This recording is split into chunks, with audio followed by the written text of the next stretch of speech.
Good evening, ladies and gentlemen. Welcome to the April 8th, 2013 Eugene City Council work session.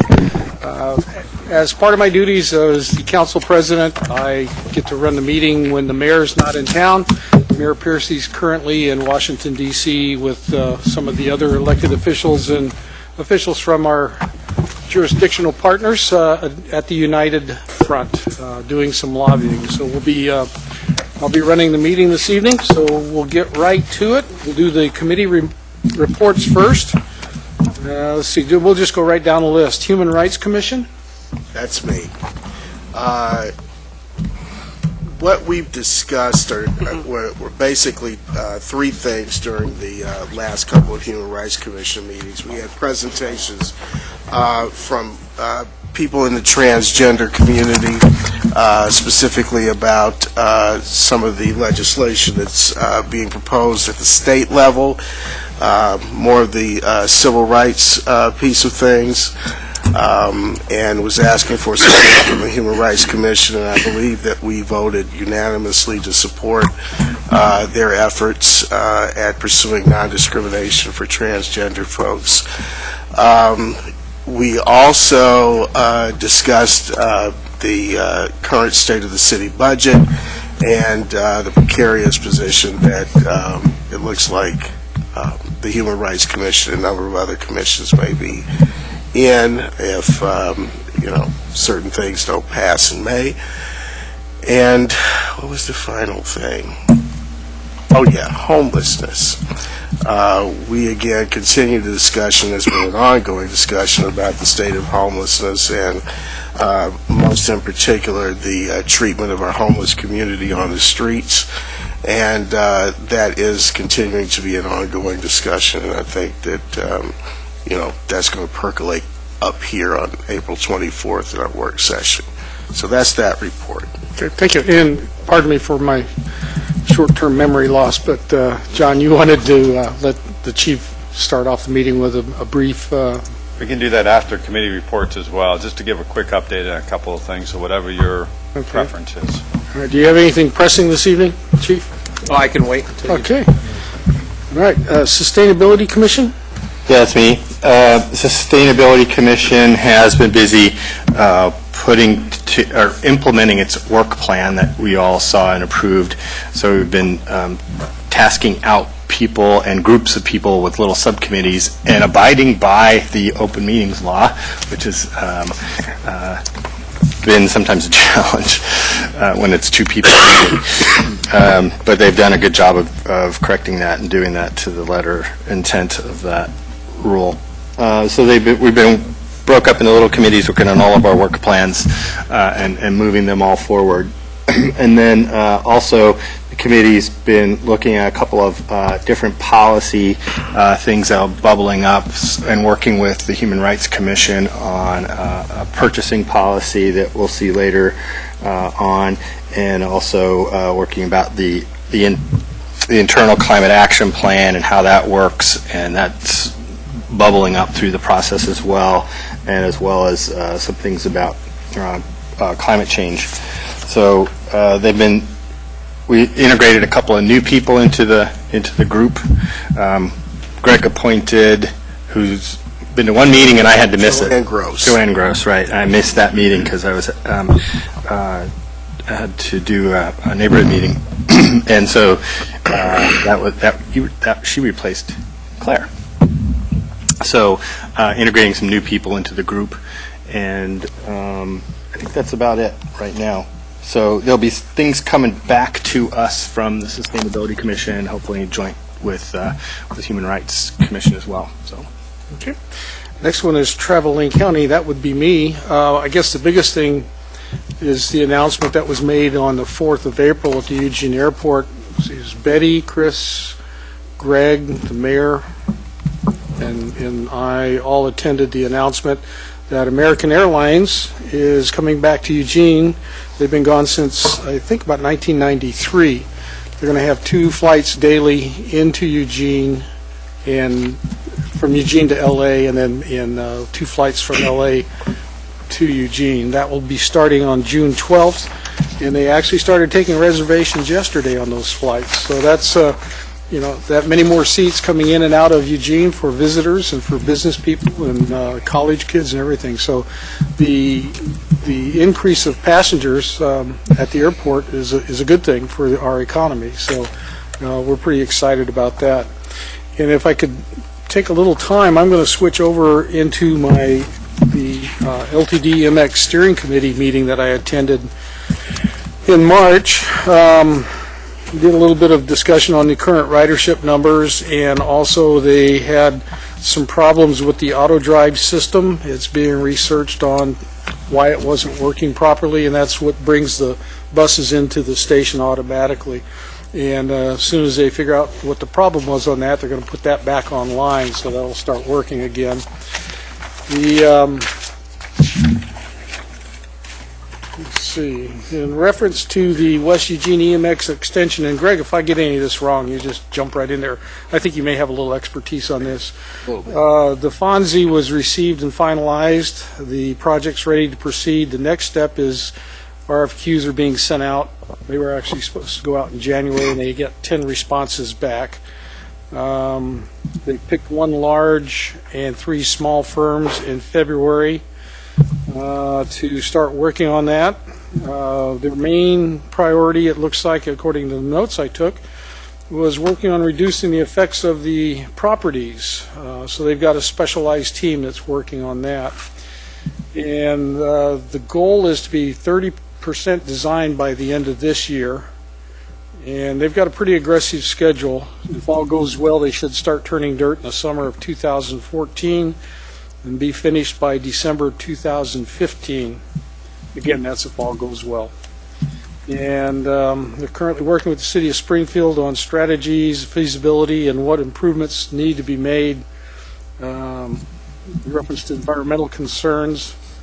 That's in reference to the Main Street McVeigh feasibility planning that they're doing on the next route.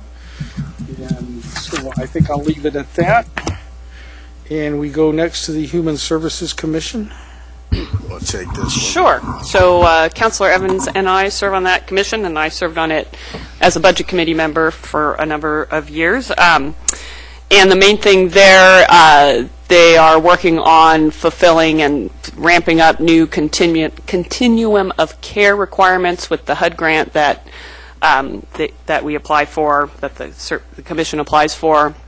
We've been getting some updates on how the agency and other agencies are ramping up to do the integrated service point entry, which is anyone who comes for services around homelessness only has to do it at one agency, and they can put all their information into this database so that if they get referred to another agency, they don't have to take all their information again and repeat that process. So that's an effort to streamline the process, a one entry kind of system for any of the nonprofit services providers that are funded through this agency with those monies. And then also the healthcare reform and how that's being implemented in Oregon is also affecting folks. We got an update from Willamette Family Services around their sobering and detox services, and they're working to see if they can get some of those reimbursed through Medicare.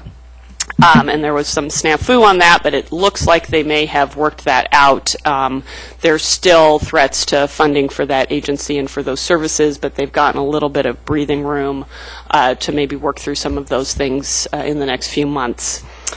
I can't think of any other things to update on the Human Services Commission at this point, but they are also looking at contingencies around budgeting should the city service fee fail and this council decide to make cuts. They are working to figure out how they would handle that. Okay, thank you. Lane Council of Governments. Thank you. Probably the best news for me is that after 3 years, I'm no longer the chair of LCOG. But I'm actually leaving it in very good hands, not only in terms of the executive committee, but also in the new executive director, Brenda who you all know has been doing an absolutely great job. And she has been confronting a very significant challenge in terms of making the organization financially stable and viable and operating effectively, and I think she's been doing a great job at that.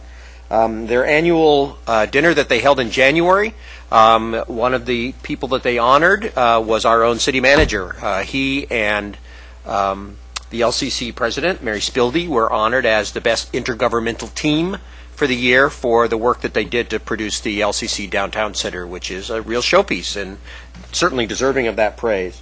Also, we saw the retirement of Byron Vanderpool and Kay Metzger. Kay Metzger wasn't actually retiring. She's moving over to a position at the state, helping the governor with his healthcare initiatives. But Byron is retiring after 30-some-odd years of working for LCOG, and so they are actively, they already have replacements for the positions, but without losing momentum, which I think is the most important piece. The last thing I'll mention is they're working very hard to create the financial stability and sustainability that will allow them to continue forward, particularly in their general fund. So they'll be talking to us in terms of our government jurisdictions on funding issues. And as we've told them, we want to see them bring us good, sustainable operations. And I think that's exactly what they'll be doing. So I'm very encouraged that LCOG is definitely on the right track and being very effective at what they're doing. Metropolitan Policy Committee. Yeah. Another committee that I sit on where there's a member going off, Greg, who became a counselor and has been replaced by the new member of one of the new members of LTD, who we just met the other night, whose name is escaping me. Greg, help me out. Martha? Yeah, Martha. Martha Riley's. Martha Riley. Yeah, that was her very first meeting. So she was a brand new LTD member to MPC. So things that we've been working on are the MTIP, which stands for the Metropolitan Transportation always get these Improvement program. That's federal dollars, and STIP, State Transportation Improvement Program, and that's state dollars. Both of which are not surprising to anybody, have been declining in terms of how much revenue is coming back from those two programs into local projects. You've seen the local priorities in the Tier 1 things that we've sent forward. We approved them a couple of days ago, or a couple of meetings ago before the break, but just as a refresher, the Eugene projects were the Jessen Path in North Eugene and the lighting project around that, and the Amazon Active Transportation Center, the two Tier 1 projects we've forwarded on to the Lane Act for their movement onto the Super Act, which the mayor sits on and will be negotiating with all the other regions for those dollars for those projects. Our other Tier 2 project was the North Eugene Livable Streets program. All told, there's about $22 million, and that's 150% list that we forwarded because they don't want to just see the 100% list. So on the federal side, the Jessen Acres Gillum Road project, MLK Preservation project, Coburg Road Beltline Oakway Road project, Lane County traffic signal upgrades for bikes and peds, as well as the Fern Ridge Path for bikes and peds, are the ones that came out of Eugene, but there's a whole list of other jurisdictional projects that are involved in that. So that was MTIP and STIP. And then we're also doing scenario planning, and scenario planning is about how you integrate land use and transportation so that we get the co-benefits of saving people money by having which is the main benefit, I think, to doing all of that, but also lowering environmental benefits at the same time, since you use less fuel, have less congestion, and less pollution. And that's in conjunction with the Lane Livability Consortium. So those two things are working hand in glove towards sort of the same goals, but they're independent projects with just slightly overlapping goals, but mostly separate work plans. We also have in that, created a leadership team, which is elected officials and CEOs of the different jurisdictions to help shepherd that process through, so that when we walk through that process, I'll be bringing back updates on that process, so that when we get to the end, when we all have to make a decision about this, we're informed instead of just having the whole thing just dumped on us at the end.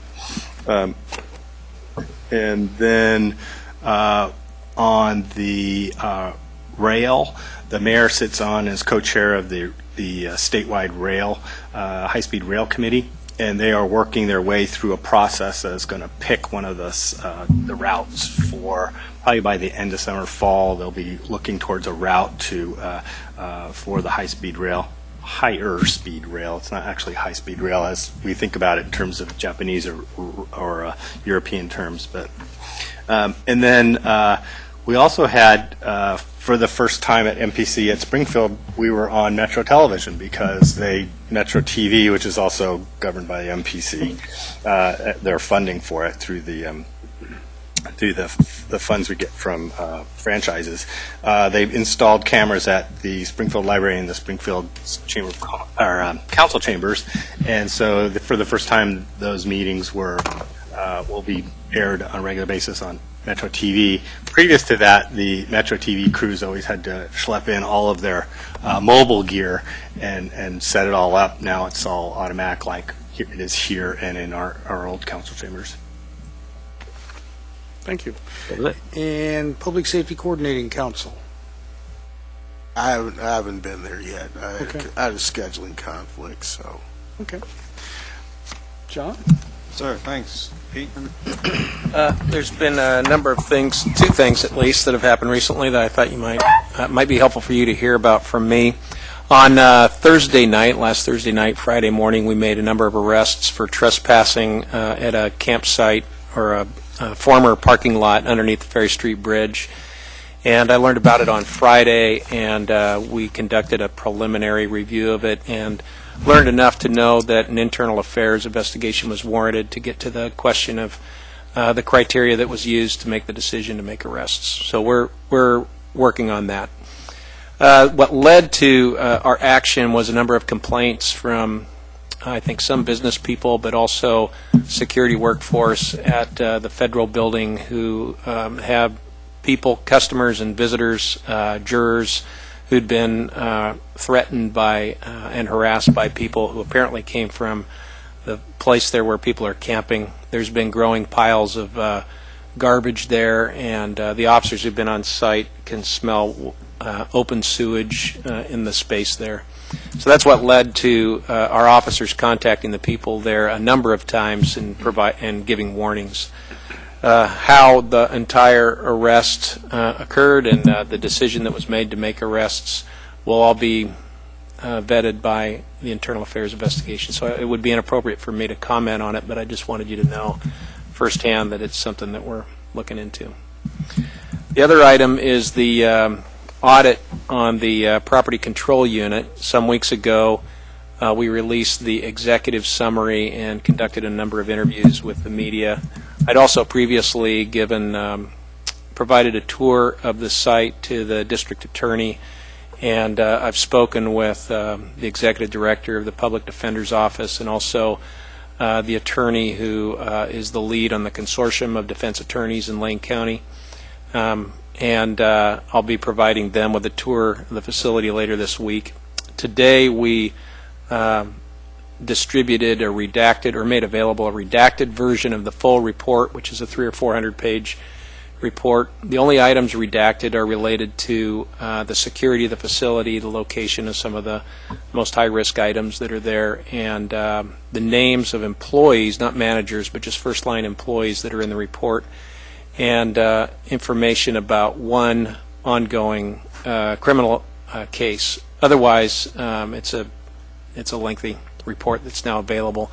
We put it on, we provided a link to media and all of you, and immediately had problems with it and had to take it down, and I think it'll be up. Hopefully it's up right now. Okay, before I go into our 3-minute round, anybody have any questions for the chief? Seeing none, thank you, Chief, for Thank you. staying on top of all this and bringing it to our attention in a timely manner. You're welcome. Okay. Just go around the table. Alan? Been to a couple of neighborhood meetings. The Laurel Hill Valley citizens and also the Fairmont neighbors have had meetings in the last month or so, 2 months. Talked at both of them about updating them on council, and also talked about the service fee.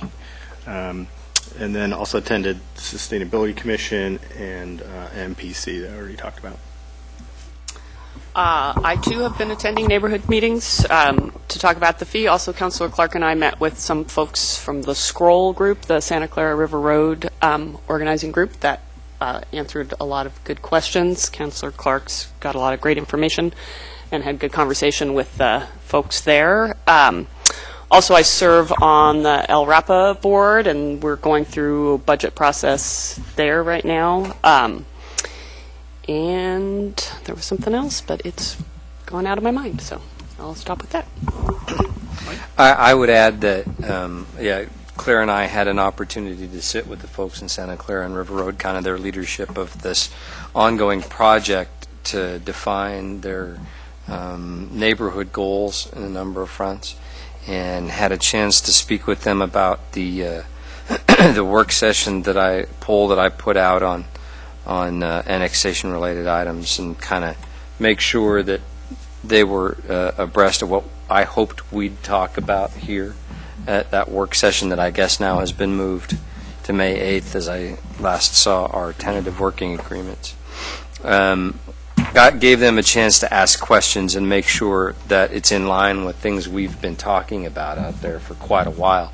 And I'm kind of happy and proud to say that there was a very good reception to the idea amongst the neighborhood leaders in the area. So we'll look forward to that work session. George? Thank you. I don't have a lot to report. Was very ill with pneumonia. Fortunately, it was during the council break, so it's going to take a while to recover. I did go to one meeting, though, Friday with Parks staff and Beyond Toxics and NCAP to help move, the discussion about integrated pesticide management and city-owned properties and public spaces and parks forward. And it was a very productive meeting. It was really great. A lot of good ideas emerged, and we kind of started the focus on the planters downtown, the hanging baskets and the ones that are on the ground, and try to think of a strategy for using different plants that are not in need of pesticides, and so there were a lot of good, really neat suggestions, and it was really a great meeting, and I'm looking forward to the next one. Okay. Greg? Couple of things. I had the pleasure of attending and participating in the LULAC induction ceremonies. Councilor Surratt and Council Pryor were also there at Valley River Inn about a week or so ago. So that was a really, really nice event, since LULAC is just coming into the area and is the primary civil rights group representing our Latino citizens. So they're active, and we have the first chapter in Oregon. And what's the acronym stand for? The League of United Latin American Citizens. Okay. Well done. LULAC. Acronym. We have Captain Metaphor. Your acronym. So that's one thing. The second thing is that I've, over the last month or so, I've been attending PTO meetings in the Bethel School District area. We'll be going to one tomorrow night, and then I have to bolt over to the West Side Jefferson neighborhood meeting, and I'll be attending that and some other neighborhood meetings in the next few weeks. I also did a short presentation as kind of the new kid on the block as a counselor to the Eugene Chambers political action group, and that was, and don't ask me what their acronym is, and that was last Thursday. It sounds like something that comes out of your throat. Anyway, that's what I have to report. I might need 2 rounds. But last time I saw Greg was on a plane with his wife and daughter. But we were both in D.C. for different reasons. I attended National League of Cities. I'm on the board, and a lot of my time was taken up with board meetings. I'm also on the University Communities Council Steering Committee, which I attended, and some other meetings. And we did some lobbying. What I heard from our representatives was that the government is non-functional at the moment because there are too many people in government who don't believe in government, which is... but the NLC, National League of Cities, decided this year to concentrate on 3 items. It doesn't mean we've forgotten everything else, but because thinking the majority of board at least thought we'd be more effective if we really focus on 3 things. And one of them doesn't really affect us. One is sales tax, the fact that it's unfair that people who buy things online don't pay sales tax, and it hurts the communities that depend on sales tax. But in NLC, we're all working for the benefit of all the cities that are small and all over the country. I found later that it does affect, something similar does affect us, and probably who's traveling county, the hotel tax, which it also sometimes we don't get because people make their reservations online. So it's related. It's a similar thing. And the second thing was the tax-exempt municipal bonds, which affects all governmental agencies, and the president has suggested getting rid of that tax exemption as a part of budget reduction. And it's important for a lot of projects. And the third one is immigration reform, which we've been working on forever, and it looks as if something's really going to happen on that this year. I think, and everybody's talking about it for now. City Club had a program. There's a meeting, is it later this week or next week? There's a local meeting about immigration, but they think that it's really going to happen. That the plan that the position of the NLC came out of a committee which I was formerly chair of, and actually helped write it.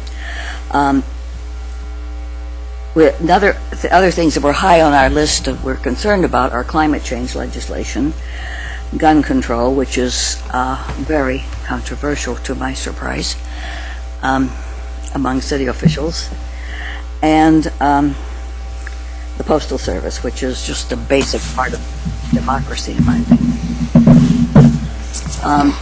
The Vice President asked to speak at our final meeting and spoke about gun control, and very emotionally he has visited with all of the most of the families of the children who were killed, and of course everyone knows his children were not killed by guns but were killed in an accident long ago. And then do you want me to wait until How much do you have left? How many items do you have left? I have some other things locally. All right, let's let Chris jump in if he's got anything. Yes. Get back ready. Greg already mentioned the LULAC meeting, which was great. Also, the Kakagawa students were in town, and a number of us were there for their visit to City Hall, but I also attended the friendship dinner with the mayor, which happened later on, which was very nice. The dinner's a great opportunity for folks to kind of get together and be more informal, and it was good, and their host families were also there. Also, I was at the airport event. That was really good news because the more our airport provides flights out, the more activity and travel we get. That's really a very important thing. The Housing Policy Board met today. There'll be 2 items that will be coming to you. The first one will be the recommendations from the Housing Policy Board for the allocation of home funds. We had originally thought there would be a 10% reduction from HUD, but it looks like it will be more like a 5% reduction, so there'll be a little bit more money to play with, but we will be sending those recommendations for how to allocate the home funds to you.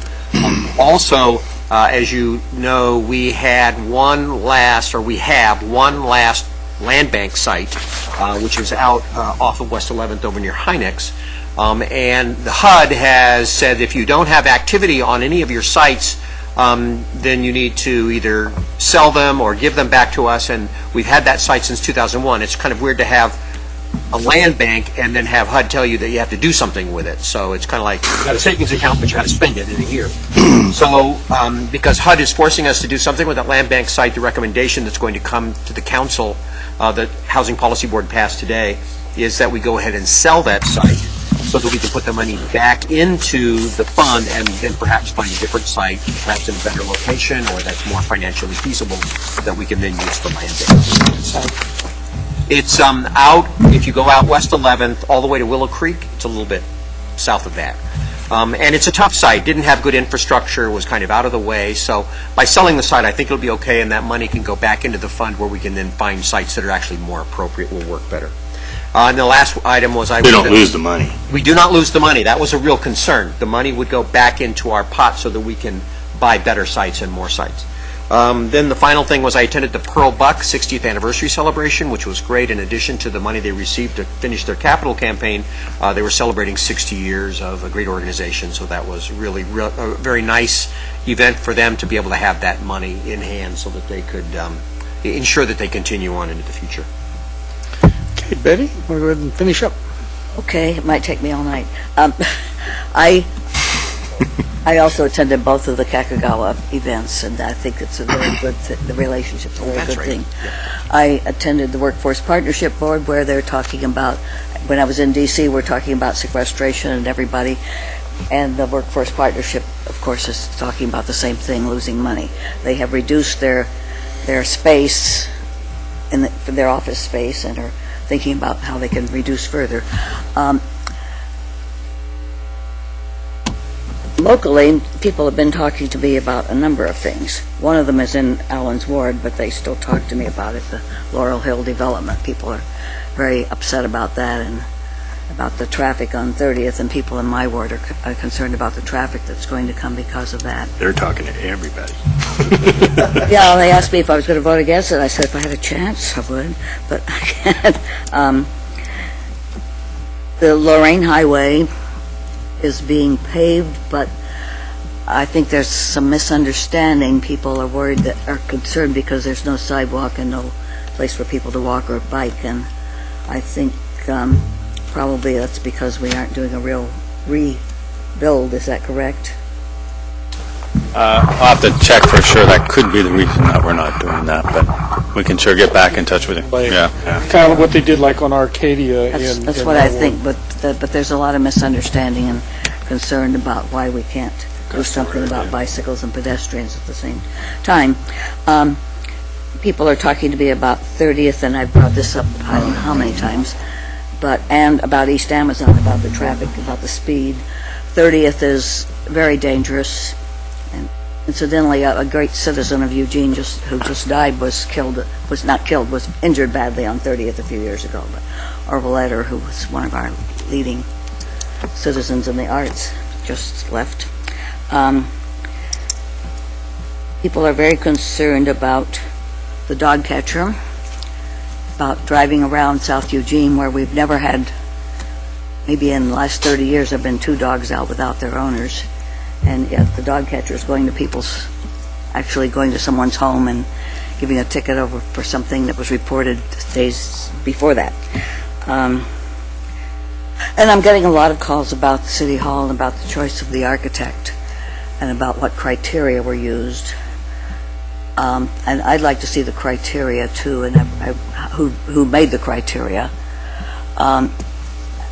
I think one criterion probably, I thought it would be that the person should want to preserve City Hall because that's what council decided to do, but at least one of the architectural firms that was chosen was one that wanted to tear the whole thing down, so that seems rather strange to people. And That's not. We should probably clarify what the council's direction was. The council direction was not to preserve City Hall. The council direction was to preserve the council chambers and as much parking as possible, and then the rest of the site, whatever was needed to support those 2 elements would be preserved or rebuilt. And so the council direction was not to preserve the entire City Hall. but at least one of the people chosen, the firms chosen, was one that wanted to tear everything down. At any rate, people are quite concerned about that process, and I think it's in the interest of transparency, we need to know what the criteria were, who chose the criteria, and We have, I believe we've given the criteria out, have posted that. I believe we've sent that also to the council. As we do with all RFPs, RFQs, as you know by charter, that's a city manager function, not a city council function. And so the criteria was established by the team put together by Christy Hammett and her people to make the criteria for selection of the architect. They go through a very subjective process or objective process in evaluating the various proposals. They score those, and then they select the top 3 scores, in this case, to come back for follow-up interviews. I know it's the city manager's prerogative, but some people think that maybe council could be involved and maybe the public could be involved more than they are. You want a third round, Betty? Yes. Okay, Greg, second round? Second round. I'll just echo Betty's concern on that, because I have received a number of calls and emails from a variety of citizens about the issue of how the architects who are being interviewed are selected. So I'll just make note of that. The second thing, and Betty alluded to it, we were on the same plane together, I think, going and coming. I did attend the APTA Legislative Conference, which is the American Public Transportation Association Conference. That was my last one as an LTD board member and chair of that body. And one thing I will note that has come out of that conference that is of importance to us, actually 2 things. MAP 21, which is the new authorization that we are under now that took the place of Safety Lou, is a very short-term authorization. It is a 27-month authorization, and it is scheduled to run out very shortly. So I was on the task force, actually steering committee, working on the next round of proposals for the next authorization or the extension of MAP 21. Again, we have major issues regarding revenue, revenue sources, revenue streams. We also have major issues as they affect this community in our transit agency with regard to the disappearance of discretionary funding in the 5309 category that has now been put into formula. And for those of you who don't know or understand that particular piece of the authorization, that's the money where we get money to buy buses from and do capital improvements. We wouldn't have been able to get MX if we had not had that 5309 money. So one of the things there too is that means we basically, as a formula system, the big boys get the lion's share of the money, the New Yorks, Philadelphias, and Los Angeles, and then as we go down the list, we finally get to Eugene somewhere down at the end of the deal. So it's not to our advantage right now, and hopefully we will have a discretionary program come back. Not likely, but hopefully we will. And the other thing is sequestration. We have no idea right now how sequestration is going to impact, projects that we currently have in the pipeline and projects that are currently underway, such as the West Eugene MX. So stay tuned. Claire? Thank you. I remembered at least one of the things I wanted to say. I had the pleasure of attending the art opening for Kind Tree Autism Rocks at Territorial Winery, right kitty corner to my house in the Whitaker, on Friday. I think normally Mayor Piercy appears at that, but she was out of town, so they invited me as the local councilor, and that was really nice. Some really great, beautiful, original art there on display still at the tasting room there at Territorial. And we support them a little bit through the Lane Arts Council, which they get funding through for the work there. And then, since Betty mentioned the immigrant issues, the Lane County Network for Immigrant Integration, we've all been invited to the event that it's a community conversation on April 25th at the library at the Baskin-Tykeson Room from 5 to 7, and this is the group that brought forward the resolution that the council adopted around immigrant integration in Lane County. So I'm actually part of planning that event and hope you will all be able to join us there. I think it should be a good conversation and help move our community conversation forward around this important issue. George. Thank you. Yeah, I just want to briefly echo what Betty and Greg said. I've been hearing lots of comments, criticisms of the selection of the architectural firm process for City Hall.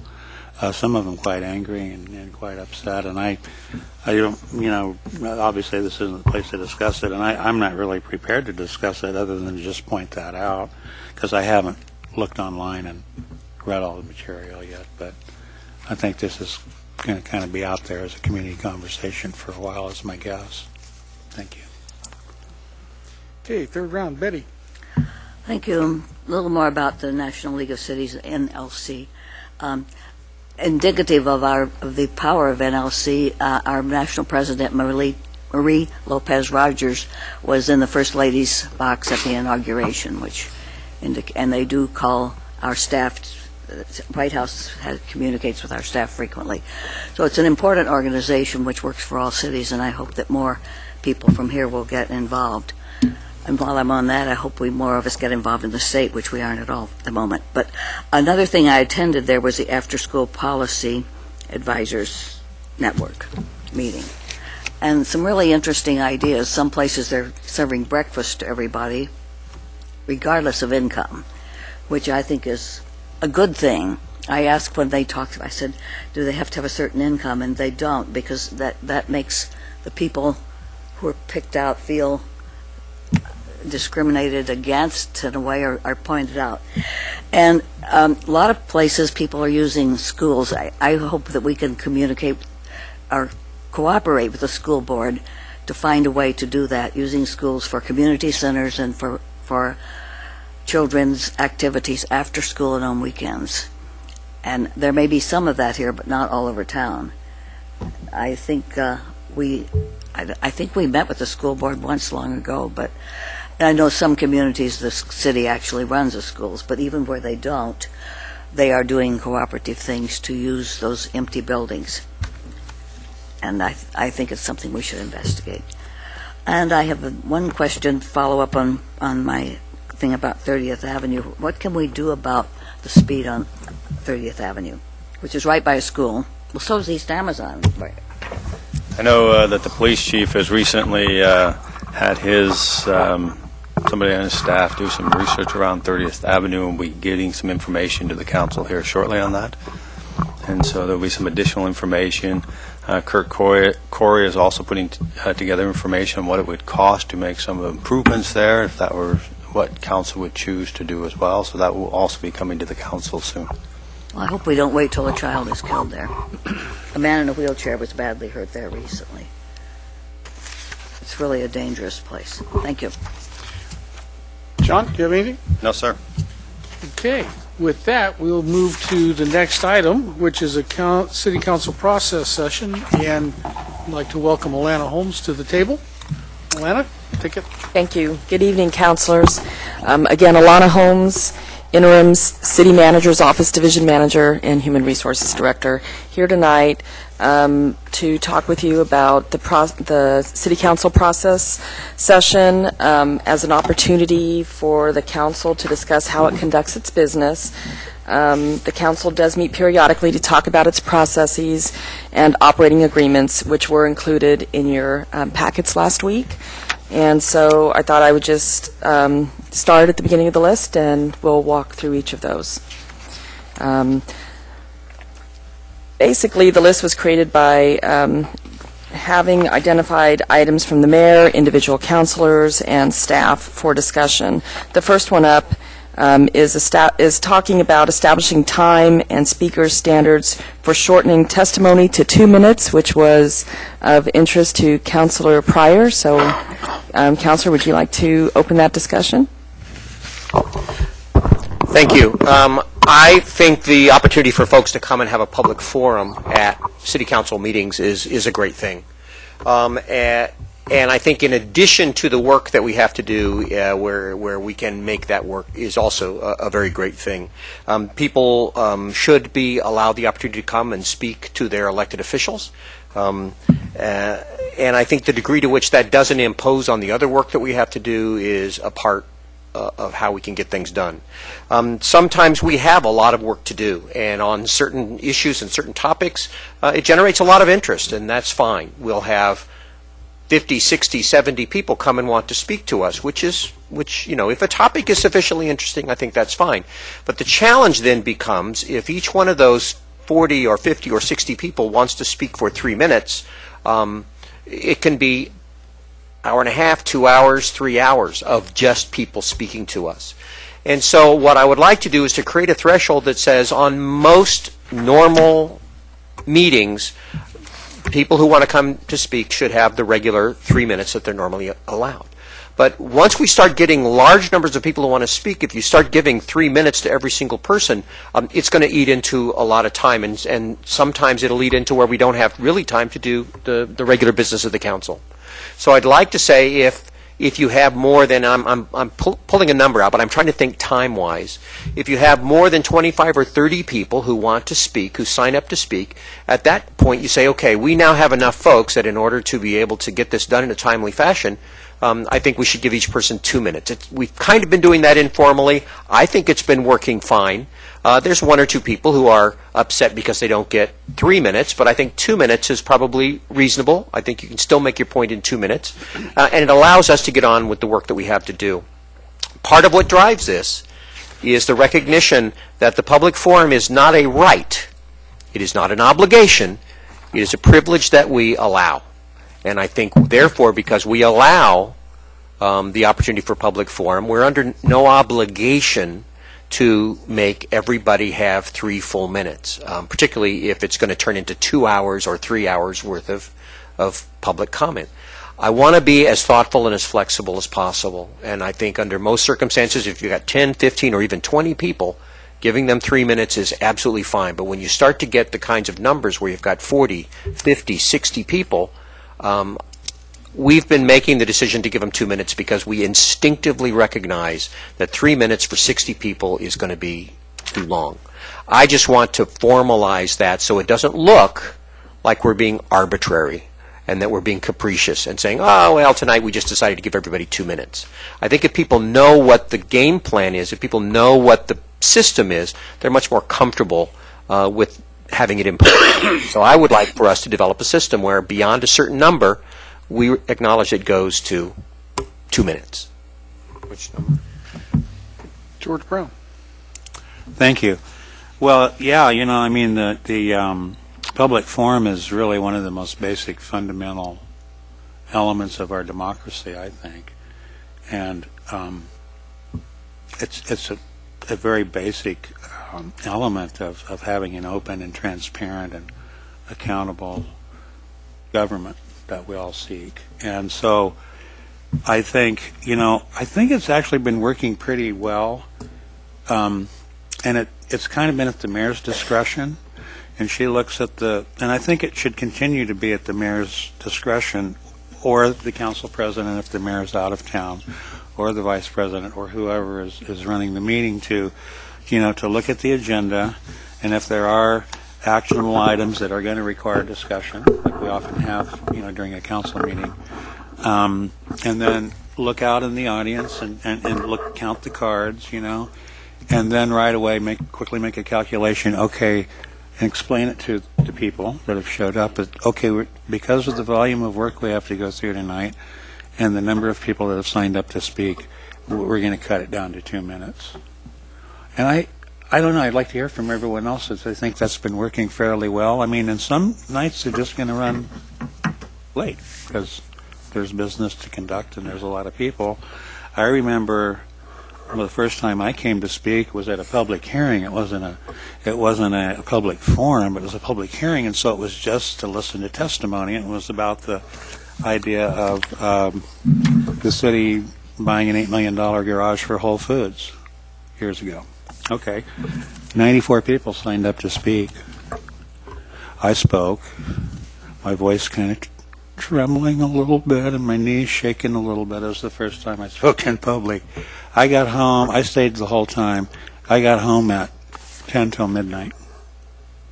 But that was a public hearing, not a public forum. So, and that's unusual. That doesn't happen very often. I know it's happened a couple other times. I don't know. I kind of think it works pretty good the way that it is, rather than say formally, just chop it down to 2 minutes if we have other work to do. I would prefer, I understand the intent fully, but I kind of think this might be one area where we maybe don't need a hard and fast rule. Maybe we should just leave it to whoever's leading the meetings at their discretion. But I think the mayor's been very good about, picking and choosing times to cut it down to 2 minutes. And I think more and more people will become aware of that, because we have had a high volume of people showing up for public forums, and I think people that want to speak are kind of gradually understanding that it has to be cut down to 2 minutes sometimes. So I kind of like the way that it's going right now. Thank you. Well, I, on the other hand, think that we should never cut it down, that it should be that they should get the full 3 minutes. I've noticed some councilors have difficulty speaking, even cutting off at 3 minutes. And we are more experienced, some of us more than others, at speaking than everybody who comes in off the street. I think when I spoke to council once about dogs long ago, and I was scared to death. Even though I've been a teacher for years, still it's a scary thing. And if you know you have 3 minutes, you rehearse it over and over to be sure you can say what you have to say before the time's up. And if suddenly someone says, cut out a minute of that, that's just too difficult. And people have told me that, people who have been there, and they have to some people have to really get up their courage to do it at all. And you plan very carefully. 3 minutes isn't really that long. I think we should stay there all night if necessary. But what happens is, if you have 60 people start deciding they need to go home, so you don't really have that many people, unless they're... I have been at meetings some years ago when that lasted till midnight, but I know we have a policy now of ending at 10. But then whoever's there first would get to speak. We could say that the ones that didn't get to speak were first on the list for the next time. But I don't think we should cut it down. I think that is really... And some people, if they see it's going on, they will get up and say, people have already said this, they'll say it briefly. They'll do it for themselves. But I just think it's not right to, if we say there's a 3 minute thing, I think it's not right to cut it down at the last minute. Claire? Yeah, thank you. I think this is a challenge to try and find that balance between being able to be responsive and still be able to think after we hear from everybody when it's 9:30 at night, and giving people a consistent expectation of what the forum is going to be like when they come to speak. As someone who has spoken to the council many times on complex issues like the downtown exclusion zone, I would write my piece and practice it to the second to make sure I didn't go over the time and I said what I needed to say. And those few times that then I was told now it has to be 2 minutes, that was very challenging to do that. So I think whatever we decide, I think as much as possible to not change up the expectation on people when they show up for the forum. If we've committed to 3 minutes, then I think we need to try to give them the 3 minutes, but it isn't necessarily the ideal situation, because we might end up not hearing from everybody or getting to the business of the night. So I don't necessarily have a good answer. I might be willing to try setting the standard to 2 minutes and seeing how that works for folks and seeing if that works, but that seems like a really short amount of time to express some of the things people want to express. Now, that being said, folks have a lot of ways to reach the council, through email, through a hard copy letter, through our voicemail. but those means are not as public as coming down to city council and speaking before everybody here. And so I think it's important to keep that, as Councilor Brown said, that part of the public forum where folks can get their word out, particularly since we are being broadcast. So I think just consistency, making sure people know what the expectation is when they come to speak. If maybe we're anticipating a lot of people maybe broadcasting ahead of time, even well before the 7:30 time frame, that people may be asked to limit their speaking down to 2 so they can have some time to readjust. Might be another way to deal with that. And I don't know if we'd want to make a distinction between the public forum and public hearings. There has to be. So that's a question I would have. Well, I've put myself in the queue, then Alan, and then Mike. I think what we need to do is put out predictability to the public coming in. Like Chris says, the public forum, we don't have to have a public forum. And Claire, you're right. There are other means of communicating with the council and the mayor through email, personal contact, phone contact, you name it. I'm all for public forum. And I also believe there should be a distinction between the public forum and public hearings, where public hearings are item specific. I think the time element there I don't think we should, unless there's 100 or so people, I don't think we should limit it. I like Chris's idea of if we reach a certain threshold, whether it be 25 or 30, that we can put it in the notice like we have already on the notice on the public forum, that if 25 people or more sign up, the time will be reduced down to 2 minutes. And I think there can be a misconception of the discretion used by the chair of the meeting. In fact, I saw that happen one time when another mayor arbitrarily said, well, we've got too many people, we're going to reduce the time, because the majority of the people there that were speaking were the opposite view of what that current mayor was trying to get across. There's a big uproar in the meeting over it. So if it's clear cut that this is going to happen at this number, I think that misconception can go away. Also, Betty, you're right. People do start going home, but part of the reason I think is, like us, they get tired after 2 hours of public comment. And the purpose of the city council meetings is to run the city's business. And if we've got action items, I would like to get to those before it gets so late in the evening. And we've all said it at one time around the table that after a certain point, you start getting a little fuzzy on your thinking and your speaking abilities. So I kind of agree with Chris. I'd like to see us set that threshold at 25 people maybe, and put it in, if people know ahead of time that they're going to have either 3 minutes or 2 minutes, they can adjust their speaking accordingly. But I think that it's important that we do hear from the people, and it's also more important that we get the city's business completed, which usually are the action items that follow. Okay, Alan?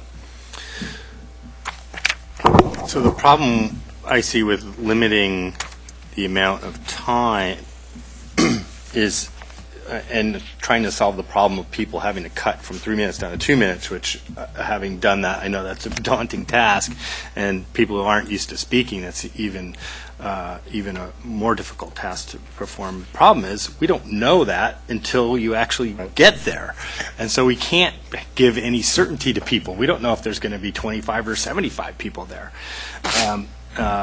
I think 3 minutes is the appropriate amount of time, and I guess I'm okay with having the mayor's discretion determine whether or not we go to 2 minutes, because it depends. There's a lot of things that depends on. For instance, what's on the agenda? Do we have 5 action items that absolutely have to be done that evening, and so therefore we need to limit the time? That's a legitimate reason to do it. There's 95 people waiting. That's a legitimate reason to do it. How important the issue is and how much we want to have conversation about it might lead us to say that everybody gets 3 minutes because it's so important. But also just being able to run the business also makes it depends on. So I think the discretion of the mayor rule that we have right now kind of works for me. I understand trying to get to a more hard rule. I just think the hard rule is kind of problematic, given that there's a lot of things that it depends on. Maybe one of the things we could do is to have language that says it's 3 minutes, but if it's a lot of people show up, or if the council has an enormous amount of business, be prepared to do 2 minutes so that people are aware of it. And then just kind of get the word out also that if this is a controversial or a really hot topic, and you know there's going to be a bunch of people there because 12 of your friends are going with you, then you probably should think that it's not going to be 3 minutes, it's going to be 2 minutes, and start to get that word out. But I guess I'm okay with the current setup, which is leaving it at the mayor's discretion. Chris? Oh, I'm sorry, Mike. Thank you, George. I don't have my reading glasses. It's perfectly I can't see my okay. writing. I understand the reason for this, and I'd perhaps suggest a refocus. I would say that there are, from the public's perspective, there's an extremely high value in being able to speak to your elected officials and to have your voice heard. From our point of view as the public servants, I hate to say it, but there's different quality of value of different pieces of public testimony that come to us at public forum. There have been public forums where, you know, we might see 20, 25 different speakers, each of whom added some little piece to the discussion that we went, wow, I didn't think about it that way, and that's an interesting tidbit to this that we really needed to hear before making an important decision. There are also those times when what is said is to some degree repetitive. So the quality of what's said, I think, is part of the issue as well. And I would say that I would encourage us to leave it in the mayor's purview because of the importance of people being able to speak their piece. But I would suggest maybe what we do is work to encourage people who have similar or repetitive things to say, or who are members of an organization, to try and coordinate what they do at public forums. I had the example, much like others, that 13 years ago I had the opportunity to speak to council as a member of the Active 2030 Club. I had the idea of changing the 4th of July festival to Alton Baker Park from the fairgrounds, and had to ask council whether or not we could get a noise variance on the thing, and came before council. So I brought 40 members of the club in, each with their red coats on, and I was the only one who spoke. And I even had a couple of councilors mention, by saying thank you for not letting everyone have to have their say on that. And I'm happy to say that the council passed it and did what we were asking for. And thank you, Betty, by the way. And so I'd encourage us to consider maybe some way we might encourage the public to work together better on when they're a member of a group, or to limit what they're saying if they're going to say repetitive things. Okay, now, Chris. Yeah, I think these are all really good points, and I've tried in the past a couple of times when I knew a group was coming to say, can you pick your top speakers and have them speak, and I think that sometimes that works. Other times when people feel real passionately, every single one of them wants to talk, and like the sign code, we can't really control the content, we can just control the size. And in this case, that's kind of what it is. And for me, the principal motivation is I don't want to surprise people.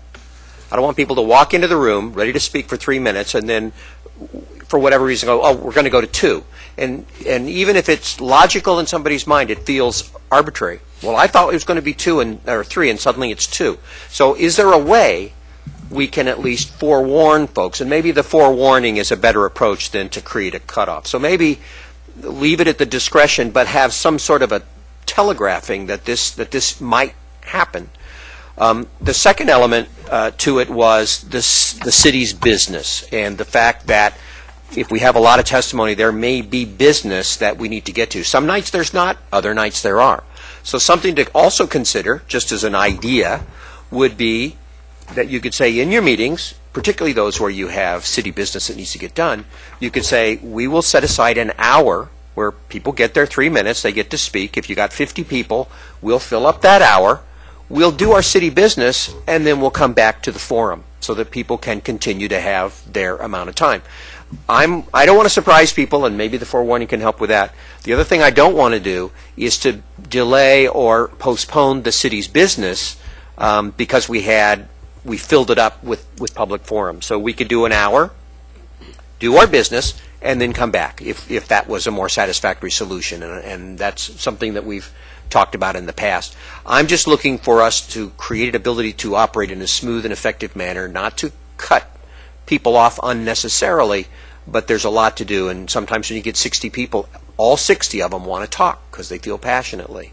And I can't control what they're going to say, but we need to make sure that they have at least an efficient and an effective, but also an understandable and defined time to work in. Alan? Yeah, I was going to say that the way that people communicate to the council, there's different qualities of communication.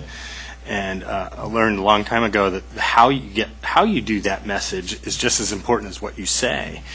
And the hierarchy of communication that's most effective to an elected official, and this is kind of my opinion and what I've learned over the years of reading and things, is that, first of all, the most effective way to communicate with an elected official is a personal contact, face-to-face. Second would be a phone call, either on their cell phone or their phone, and then a voicemail. Then public testimony, public forums, and then a personal note or a letter, and then last is email, because it's so important, impersonal, and also we just get so many emails that it's difficult to keep up with it and respond to them all and see them all. So that's kind of the hierarchy of things. So this is high on that list, and it should be very important. But I like the things that Chris suggested as kind of the rules. I was trying to look up on the web page whether or not what it says about our forum, and I think it has this language that's on our which says that each person will have 3 minutes to speak, and maybe we could add another sentence that says, but if ... Okay, Betty? Yes, I like what Chris said. I was going to say something like that. If we had 1 hour of public forum, and then if there are things we need to do, if we say ahead of time, then we go to the business, then return to the public forum after that. And if there are still people left over who don't get to speak, they should be put on a list to be first the next time we have a forum. And I think if we say all of that, that would be, the people who want to be sure that they get in would try to get there early to sign up. But I think that's a good compromise and still gives them 3 minutes.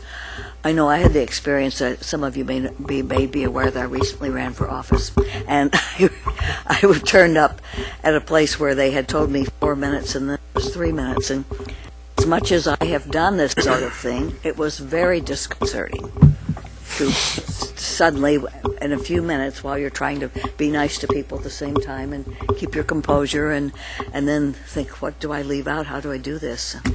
And I think for people who aren't used to speaking, and sometimes it's the very first time someone has ever tried to do something like that, and they're really scared. That's all. So I think that Chris's idea of 1 hour and then recess and then back sounds good. I really don't know where we're going to go from here, but the important thing is predictability, whether it be,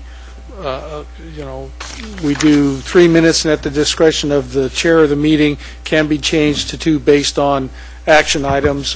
Whatever it is we're going to do, we need to make sure that when people sign up to speak, that they can see that this is a possibility. So, Elena, where you want to go from here? John, where you want to go from here? What we can do is, based on what we've heard, we can bring you back the options that we think we've heard to include, keep it the same as it is, and so at a next work session, a process session, there may be other items that would be similar, and then you can choose at that time to what you would like to do. And one of the things that we will encourage is, of course, that there's still some flexibility even in the hour, in the sense that there may be items in which you'll be taking action on that night in which people are commenting on that evening as well, and so you just want to make sure people have an opportunity to say that. But I think that just is some built-in flexibility to that. But we can bring back some options for a subsequent meeting, and then you can make a choice if that would be your preference. Claire? Can I just, one last comment? Yeah, that would be great, and I think even though the mayor won't necessarily vote on how we work this out, I think getting her input, since she is the one who manages that, getting her input on these ideas would be really helpful before we make a decision. Thank you Want very to move much. to the next item? Yes. On that. The next item is adding extra council meetings to the regular schedule, and this was raised by Councilor Brown. Yes, I'd like to speak to that briefly. Yeah, I brought this up. I think it's kind of, I think maybe it was because I'm working on so many work sessions where I kind of put forward and writing up questions to staff and figuring out where some of the projects will move forward after the initial work session, that maybe it was just me personally feeling kind of snowed under with the work, and then we have the city service fee project going on all at the same time, and it just seems like there's an enormous amount of work to do. And maybe that's more personal to me. But so then I sat down with our agenda, and I counted up all the days that we're off, and it's like we're off about a quarter of the year. We have a month in August, and we have 3 weeks in March and April, and then there's the series of days where we're off 10 days or maybe 2 weeks, kind of scattered in, and I think then I kind of rethought it, and I think most of the time it's okay, because people do need breaks, staff needs breaks, and they have to be staggered throughout the year. I get all that, but I think maybe what I'm trying to suggest is that, and I'm not suggesting that we make this a hard and fast rule and say, well, hey, we're just going to add all these days to have extra meetings. Maybe we don't need to. Maybe it's just kind of an occasional thing on an as-needed basis. If there was just some way, maybe it's just, and maybe council would want to vote on. Maybe a councilor could say, well, gee, why don't we add a meeting to this month's public hearing night, which often get canceled, and so we'll have that Monday off entirely. Maybe, maybe the person that wants to do it could request council, if majority of council says, yeah, let's add a work session at least. Maybe we still don't need to do the public hearing, but maybe we could do a work session at 5:30, something like that. I'm not suggesting that we just grab the rule book and add something, set in stone. But there are probably years, and you guys have much more experience than I do, where sometimes a lot of important issues just all pop up at the same time, or almost concurrently, and then if you don't add a couple of extra meetings here and there, then you end up delaying. You kick them down the road a little bit, and sometimes that's not good either. So I don't know exactly where to go with this, but I'm not suggesting we just immediately vote on something right now, but just to think about and maybe think of a way to do that on an as-needed basis is all I'm suggesting, I guess. Okay, Mike? Thank you, sir. This has an attendant issue, and that is when a counselor brings up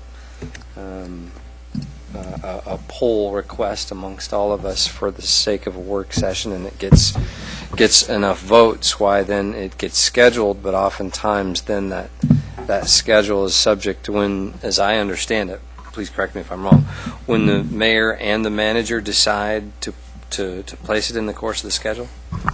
You want me to talk about that, or you want to? Just that particular issue, because I want to go on with something else. But where it begins its process of, okay, we'll put it here. The manager does that initially, is that correct? That's correct. What happens with the schedule is we take all of the information that the council has said that they would like to have work sessions on. We know there's several that we need to also do to bring to the council. What we try to do is take a look at the schedule and then schedule them based on, one, urgency, two, a lot of these things take a lot of staff time, and sometimes they're the exact same people, and so it's hard to kind of back them up. And so we take that into consideration. And then I meet with the mayor weekly while the council's in session. We'll review the schedule at that time, and then if she has some suggestions on some things. Currently, she does not make a lot of changes to the agenda. Okay. Then, as I understand process as it currently exists to deal with both what George is saying and what I raised there, is that each time we have a Monday night formal council meeting and we have on the consent calendar the tentative schedule, any counselor has the ability to pull that item and to make a motion to alter it in some way. Is that correct? You can, and what I would suggest is if you pull that and talk about, not necessarily make a motion to change it, but rather to say, here's my concerns about what the schedule is. And partly, again, it's, I'm also trying to manage the capacity of staff time, and so, and to make sure that they're able to get all the work to provide for the council to help make a decision, as well as knowing what's coming down the road. And so we do try to think about what we can do now that also prepares for down the road. And so the answer is yes, but what I would encourage, rather than making a motion, that you can talk about that if that's important. And But I would say that what I was trying to bring to light is that's the appropriate place for us to have that discussion, is to bring something up under that item at the meeting. that's what I would suggest, if that's what Wanted you to want. add extra meetings to get Yeah. get through something more quickly, or if we had concerns about the timing of a particular item as it's currently tentatively. I think that's a good place That's to where we bring it can up deal with from it? my perspective, yes. Okay. Betty? Well, thank you. I think the spring break we take is too long. I complained about that the first year I was on council, because there were so many things we needed to be doing, and it was a very long time that we were not doing anything. On the other hand, I think we should keep the first week of every month open, as we have been doing. That gives people a chance to do something, to have guests or go out of town without missing meetings, and you can plan on having that first week. I wouldn't be really upset if we decided to meet the first Monday of the month. But we used to have, until, well, the first 8 years or so I was on council, our noon meetings were 2 hours instead of an hour and a half. And that gave a lot more time. We could possibly go back to that if we need more time. And if we are going to have an extra meeting, I think putting it before the public hearing night would be a good time. Thanks. Yeah, I agree. I think that public hearing that Monday night maybe is a good time to reserve open, and if there is something that, we need to either get to right away, or it's been kicked down the road a couple of times, maybe that'd be the opportunity to, as long as staff's got the work done on it, to have that work session, but not to schedule it on a regular schedule, but when needed. And I agree with Betty. I like having that first week of the month available, because it does give us time to get away from here, take care of personal business, and there's some of us that have other boards and commissions that we meet during that period of time. So it's not like, and same thing with our 3 council breaks during the school year, during the calendar year. It's not like we're on vacation. We still have our boards and commissions that we have to go to. We still have emails and phone calls, neighborhood association meetings, personal contacts that we take care of. So, I think the schedule that we have is a good working schedule, but I do like being able to utilize that public hearing night for a possible extra work session. Alan? I'll join the chorus. For those of us that work, it's difficult to do 2 hours in the middle of the day. So keeping it 1.5 would be my preference, and probably when I would leave, too. You need to go to work earlier, like I did. You had to work at like 4 o'clock in the morning. 2 o'clock in the morning. That's not even morning. That's late night.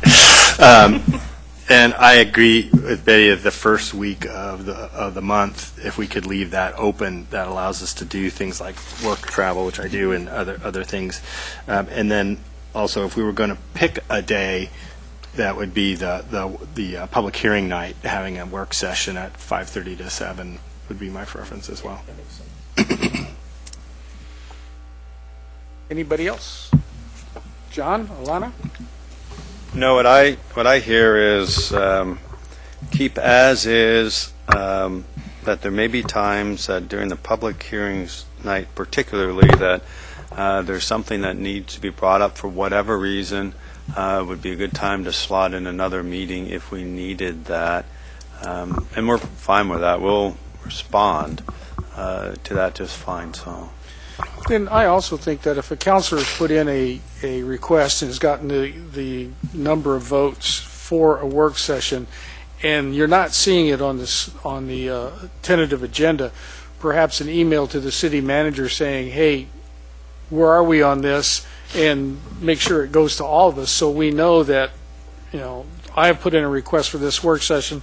I got the number of votes. Why aren't we having it? John says, we're still working on it. These are the things we have to do. It's going to be scheduled in a couple of months, so we all know what. Yeah, or, I do meet with each of you individually sometime during the month generally, and so please feel free to bring it up then too, and we can talk about it, and it would help if there's some sense of urgency that you feel that I may not know about why that's important that way. Be happy to kind of talk through that as well. So, Chris?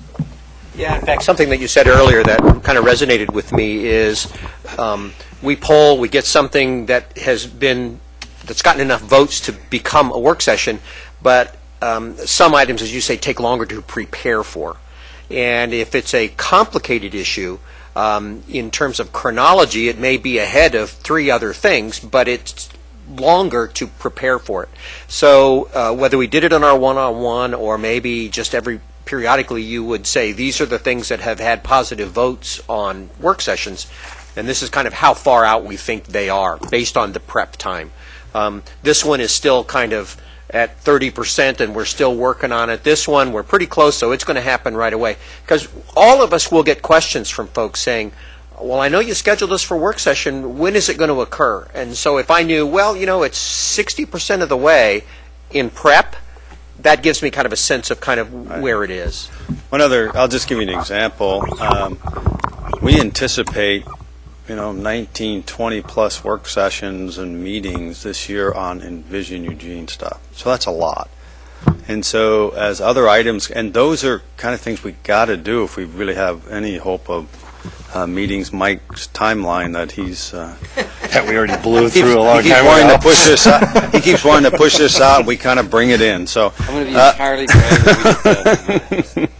But so that's an example where we do try to schedule things in. As you know, as we've been shrinking our footprint, that's less people doing that work. And so if one of the work session requests requires those exact same people or some of those same people, be happy to talk about that during one-on-one, and we can sure do that. Okay, realizing we got about 10 minutes left, we'll move on to the third one, which is boards and commission recruitment process. Okay. At the January 30th, 2013 City Council work session, a motion was passed clarifying that for vacancies on boards and commissions that occur outside the time parameters of the annual recruitment, the applications received during the regular recruitment period, or active applicants, would be those considered first in your process. Historically, anyone wishing to submit an online application for membership on a committee could do so at any time, regardless of whether there is a vacancy at all. Staff is working with ISD to change the online application form so that applications can only be submitted for existing vacancies and only during the specified recruitment period. Some of the issues that come up is someone's on our website and sees, well, there's this application available, so they tend to believe that that means there are opportunities on boards and commissions now. That's not a good feeling for them if, they're taking the time to go through that process and we're not actively recruiting during that time period. And then staff is also having to try to explain that. So what we're trying to move forward with is that when an applicant is filling out an application, the choices will default only to those that have positions currently available. When what we're also exploring is if there are no active recruitments, then either the link would be turned off on our website or deactivated until it is the time period for the recruitment, or if there's a special recruitment happening. So that's what we're in the process of doing, and we just wanted to check in and see if you had any questions, comments, or concerns about that. Okay. Claire? So just a couple of questions. So it sounds like it would be a workload saver to do the process that you're talking about, rather than adding workload of having to monitor what's vacant. Is it the link on or off? And Yes, it would definitely be a more efficient way of doing this part of the work. okay. And then on this idea of the applications received during the actual recruitment period would be considered first. So that means if we had those applications and we didn't find someone within that group that we wanted to appoint, we would then go to the applications that were submitted outside the period. But then there won't be any. But There in won't this new be system, there another won't be any, period. so it's kind of moot. Yes. Okay. So then we would change that to just say those received during the recruitment would be considered. So we get rid of that ambiguity, basically. Yes. Okay. George? Thank you. I haven't viewed the site, and I'm just wondering, this all sounds very good and very, very reasonable and logical, but I'm just wondering if you, and I haven't viewed the site, so my question is, if you go to the site and it's not in an active recruitment period, is there information that explains that and like lets people know that are visiting the site roughly what the recruitment is, I'm going to... even though you're not actively recruiting applications, so then they could maybe look at it and go, aha, I see, I'm in this 9-month period where they're not Right. not even accepting applications. I'm going to turn this over to Beth to respond. We can update the web page. I think that's a great idea. I think currently, if there were no recruitments going on, people would just see a list of all the different committees and commissions then they can explore what they might be interested in. But if we added a little language that just said, look here for opportunities. Yeah, I'm just thinking if there was no explanation and it wasn't an active recruitment period, they might get frustrated and go, well, geez, what's going on here? And then keep darting around on the website trying to find information when it could just be, sorry, not accepting applications now. The recruitment period starts March 1st or something. Right. For these, and you just leave it there until it changes. You wouldn't have to, be continually managing it until the recruitment period started. That could work. Thank you for that suggestion. Mike? Thanks, sir. The internet and our website are wonderful tools for this process. How does that process integrate well with the non-web-based active process of recruitment? And the reason I ask that is because I wonder what we're doing above and beyond making something available on the website. We put it in the web page. We put it in the newspaper about the fact that it's a time period for open. But do we do a lot of definitive outreach where we're saying, hey, we'd really encourage you to apply? Beth? We don't in the city manager's office, but we do provide information to the boards and commissions staff and encourage them to actively recruit. Where do they outreach? That I don't know what specific committees do. Some do more than others. But it's to the individual committees members to do that? Is that what you're saying? Well, and for instance, the Human Rights Commission, they do a lot of outreach at events, not Right. really related to recruitment, but that would be an opportunity. And we do provide some brochures and flyers and handouts when there's a recruitment going on so that they can Do we contact previous applicants? do not. Okay. Thank you. No, I was just going to comment on that because you mentioned the Human Rights Commission, and I know that in the last 10 years, the Human Rights Commission has struggled with getting certain constituencies to, apply for the commission, and I think that's more a function of the effectiveness of the body than anything else, rather than the recruitment process. So, in some instances, I think that, we need to, or, as a council and along with the commissions that are out there, the various committees need to periodically review, the effectiveness in terms of the committee or the commission itself, and see if there's some things that need to be adjusted. I know clearly that there were several instances where there were breakdowns between the communities of color and the Human Rights Commission, to the point where nobody was applying. There were no African Americans on that commission for a long time, until Linda Hamilton applied, and she was arm twisted to do so. So, and there are a variety of reasons for that. But I do think that, at some point when you're having those kinds of difficulties, that it's an opportunity to take a step back, look at yourself, look at the pool of applicants that you have, and look at how effective you are being in actually reaching out and contacting the people that, should be a part of these commissions and should have their voices heard at that level, because that's the gateway to making policy. One of the things I think, George, based on both of those comments, what we can do is spend a little bit of time thinking about, can we get the word out in newer, different ways than we're doing that? And so we will take a look at that, and there may be some relatively easy ways to Association notification. which I thought we did that, but I don't know that for sure. I think we do that, but so we can probably give you a more recap of what we do, but we'll also spend some time thinking about, are there some other ways that we can send that out that also can to encourage some people to be a part of it. We're right at 7 o'clock. I still have 2 people in the second round. Real quick, Claire? Yeah, real quick, just following up on Councilor Brown's suggestion, is there a way that folks, if they went and saw that it wasn't an open recruitment process, they could be added to an email list so that when the recruitment process was open, they'd get a notice so they could fill out their application? I would say we should explore that with ISD. I know that we can do that in other things. Because that way we won't lose folks who might be interested and aren't going to put it on their own calendar to come back in 3 months to fill out the application, but an email reminder, then they would get on it. George Brown?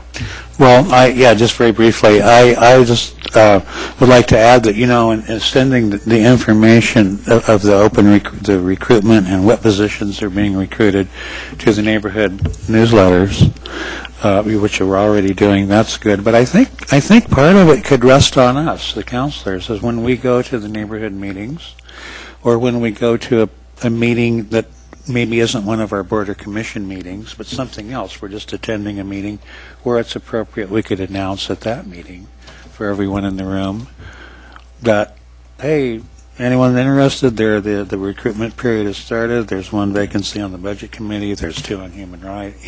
We ourselves could help spread the word too. And I think some of us already do that, but I mean maybe we could do that a little bit more, and it might be a way to get the word out a little more. Thanks. Okay, we're right up against, actually, we're past 7 o'clock. We do have one last topic that we're not going to be able to get to. We can provide an update at a later date. All right, with that, I'm going to adjourn the work session. See you at 7:30. Greg.